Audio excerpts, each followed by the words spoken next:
Assalamualaikum warahmatullahi wabarakatuh. Kali ini kita akan membahas Intan Pariwara kelas 12 bab pertumbuhan dan perkembangan bagian penilaian harian. Mari kita simak bersama-sama. Nomor 1, perhatikan pernyataan-pernyataan berikut. Pernyataan yang menunjukkan ciri-ciri perkembangan pada tumbuhan terdapat pada angka. Jadi yang pertama, muncul bunga sebagai alat perkembangbiakan. Kemudian bersifat kualitatif yang artinya tidak dapat diukur. Dan terbentuknya struktur fungsi organ yang lebih kompleks atau sempurna. Jadi di sini jawabannya 2, 3, dan 5. D. Nomor 2, perhatikan beberapa peristiwa berikut. Peristiwa yang menunjukkan adanya pertumbuhan tanaman terdapat pada angka. Kalau pertumbuhan di sini berarti adanya pemanjangan atau penambahan sel ya. Yang pertama, meningginya kecambah tanaman jagung. Kemudian, memanjangnya akar napas pada tumbuhan mangrove.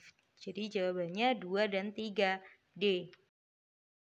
Nomor 3, perhatikan grafik sigmoid berikut. Bagian yang merupakan fase log dan stasioner adalah jadi yang pertama, yang nomor 1 itu adalah fase log, di mana fase itu terjadi laju pertumbuhan yang masih berjalan lambat dan sel-selnya yang membelah hanya sedikit. Lalu yang kedua, fase eksponensial, itu adalah fase laju pertumbuhannya mencapai kecepatan maksimum. Jadi dilihat ya di grafiknya itu naik. Kemudian yang ketiga adalah fase stasioner yang merupakan laju pertumbuhannya berlangsung konstan, makanya di grafiknya lurus dia. Dan yang terakhir, yang gambar keempat, fase kematian yang merupakan fase laju pertumbuhannya semakin menurun dan mengalami penuaan atau kematian.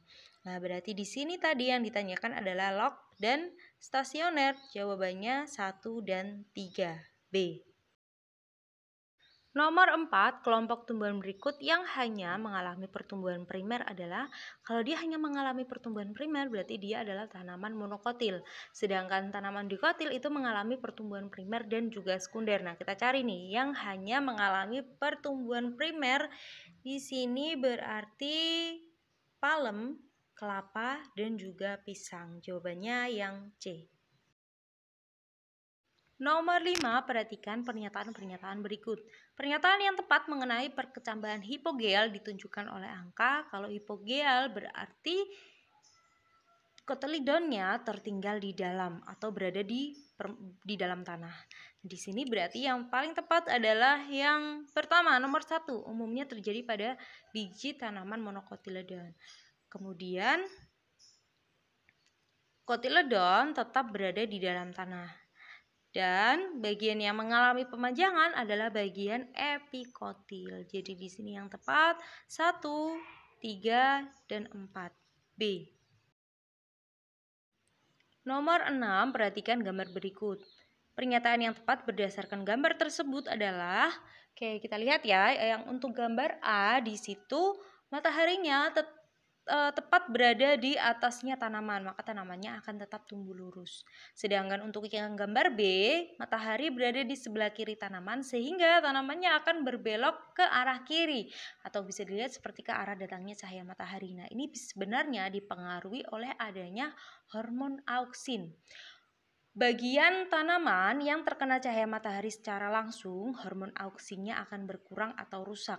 Nah, di sini menyebabkan tanamannya pembelahan sel atau pemanjangan sel pada tanaman akan berkurang. Sedangkan bagian sebelah kanan, bagian pohon sebelah kanan yang tidak terkena sinar matahari secara langsung, auksinnya akan tetap jumlahnya sehingga pertumbuhan sel-selnya berjalan dengan cepat.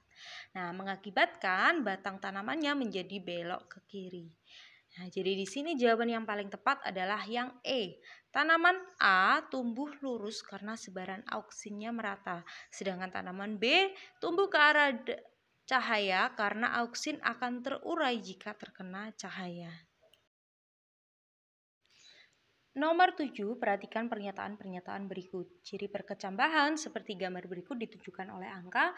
Jadi untuk gambar yang ada di nomor 7 ini menunjukkan perkecambahan dengan cara hipogeal karena kotiledonnya tetap berada di dalam tanah atau tidak terangkat.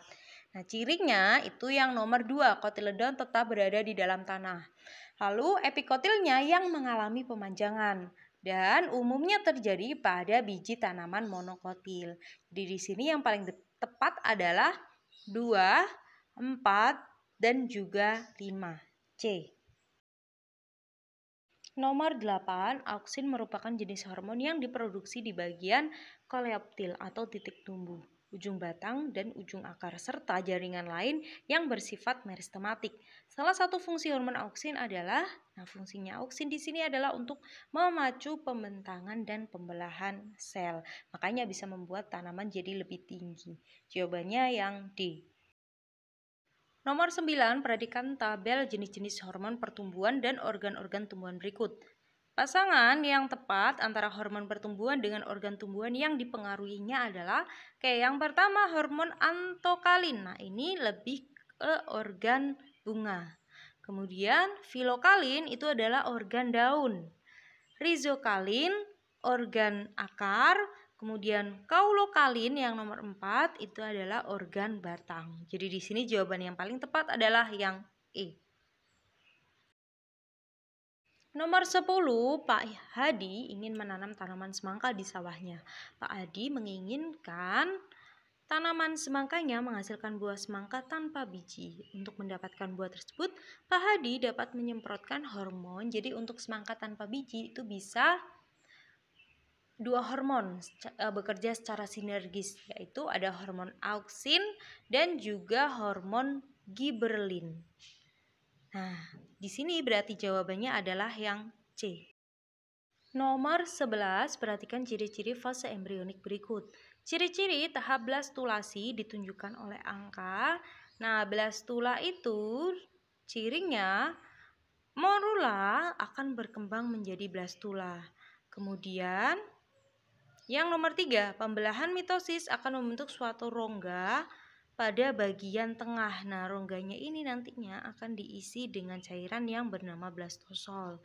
Jawabannya di sini yang paling tepat adalah yang B, 1 dan 3. Nomor 12, perhatikan proses dalam fase embrionik berikut. Urutan tahapan dalam fase-fase embrionik hewan berdasarkan proses yang berlangsung di dalamnya yang benar adalah jadi yang benar yang pertama itu adalah zigotnya dulu membelah secara mitosis. Kemudian embrionya terus melakukan pembelahan sampai terbentuk suatu rongga pada bagian tengahnya. Lalu terbentuk 3 lapisan embrionik, yaitu lapisan ekto, meso, dan endoderm. Yang terakhir, pembentukan berbagai organ tubuh yang berkembang dari 3 lapisan saat proses gastrulasi atau disebut dengan organogenesis. Jadi di sini jawabannya yang C. Nomor 13, pada tahap organogenesis, 3 lapisan yang terbentuk pada saat gastrulasi akan berkembang menjadi organ-organ tubuh yang penting. Salah satunya adalah lapisan endoderm. Lapisan ini akan berkembang menjadi organ-organ, yaitu jadi untuk lapisan dalam, paling dalam atau disebut dengan endoderm, itu nantinya akan berkembang menjadi organ pernapasan dan juga peredaran darah. Jadi jawabannya yang D. Nomor 14, hewan yang mengalami tahapan metamorfosis dari telur, larva, pupa, kemudian imago adalah kalau tahapannya ada 4 seperti ini, terutama dilihat ada pupa dan juga larva. Nah, berarti di sini adalah metamorfosis sempurna. Nah, metamorfosis sempurna yang benar di sini adalah yang C, nyamuk, lalat, dan juga kupu-kupu. Nomor 15, perhatikan tahapan metamorfosis berikut. Urutan metamorfosis pada lipas atau kecoak adalah, jadi di sini kalau untuk lipas itu berarti dia metamorfosisnya tidak sempurna. Kalau tidak sempurna berarti terdiri dari 3 tahap, yaitu dimulai dari telur, kemudian nimfa atau hewan muda, lalu imago atau hewan dewasa. Jadi di sini jawabannya adalah yang B. Nomor 16, perhatikan tahapan metagenesis dalam proses pertumbuhan dan perkembangan Obelia sp berikut. Urutan metagenesis yang benar adalah, jadi diawali dari nomor 1, medusa dulu. Nah, medusa di sini dia akan menghasilkan sel gamet. Kemudian sel gametnya akan melebur dan membentuk blastula. Lalu terbentuk planula. Nah, planula ini selanjutnya ke tahapan koloni muda. Lalu tahapan yang terakhir adalah koloni dewasa. Jadi jawabannya yang C.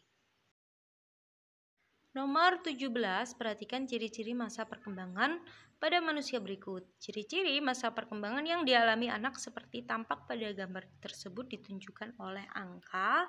Ini berarti kira-kira umur sekitar 2 tahun, 2 sampai 3 tahun. Kemampuan fisik berkembang sangat pesat. Ya, biasanya anak-anak segitu perkembangannya pesat. Mulai berfungsinya organ-organ reproduksi, berarti belum ya. Kemampuan komunikasi mulai berkembang. Nah, ini mulai belajar bicara. Mulai mengenal hal baik dan buruk. Nah, ini agak bentar-bentar. Oke, nomor 5, kemandirian terbentuk. Bukan.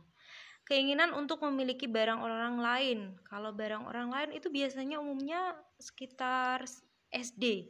Nah, ini kan belum. Bentar, kita cek dulu. 1 tadi yang betul. Lalu yang nomor 3 berarti 1, 3. 5 nggak mungkin ya kemandirian terbentuk. Di sini adanya 1, 2, 3. Enggak juga, reproduksi enggak. 1, 3, 5 kemandirian belum di sini. Kalau 2, 4, 6 enggak juga reproduksi. 2, 3, 6 enggak. Pokoknya kalau ada duanya salah. 3, 4, 5. 3, 4, 5. Kemampuan berkomunikasi iya. Kemandirian enggak mungkin kemandirian. Berarti di sini kayaknya enggak ada jawabannya. Atau mungkin kalian kalau ada jawaban lain silakan tulis di kolom komentar. Nomor 18, dalam penulisan laporan ilmiah harus memperhatikan urutan sistematika penulisannya.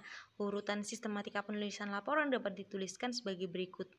Huruf P, H, R, dan S secara berurutan dalam sistematika penulisan laporan tersebut yang benar adalah karena yang pertama judul laporan, kemudian prakata, maka setelah prakata di sini adalah daftar isi, berarti P daftar isi. Lalu yang H, sebelum H di situ ada pendahuluan ya. Setelah pendahuluan itu biasanya bab 2-nya diisi oleh tinjauan pustaka. Lalu bab 3-nya metode penelitian. Yang keempat tadi itu sudah ada tulisannya hasil dan pembahasan betul. Lalu kesimpulan dan yang S adalah daftar pustaka. Terakhir berisi lampiran. Jadi di sini jawabannya yang E. Nomor 19, sekelompok peserta didik akan melakukan percobaan dengan judul sebagai berikut. Pengaruh frekuensi penyiraman air cucian beras terhadap pertumbuhan tanaman jagung.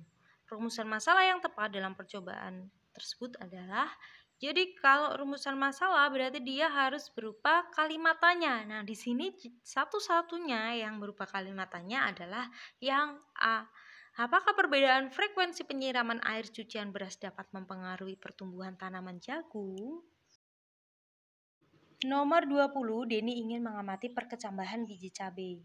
Sebelum melakukan pengamatan tersebut, Denny merendam biji cabai dengan dibagi menjadi 4 kelompok. Kelompok 1 direndam dengan air biasa, kelompok 2 dengan air es, kelompok 3 direndam dengan air panas, dan kelompok yang keempat tidak dilakukan perendaman biji cabai. Biji yang berperan sebagai kelompok kontrol pada percobaan tersebut adalah, jadi di sini yang sebagai kontrol atau acuan berarti adalah yang keempat karena tidak dilakukan perlakuan apapun. Jawabannya yang D. Sekian pembahasan kali ini, semoga bermanfaat. Terima kasih. Wassalamualaikum warahmatullahi wabarakatuh.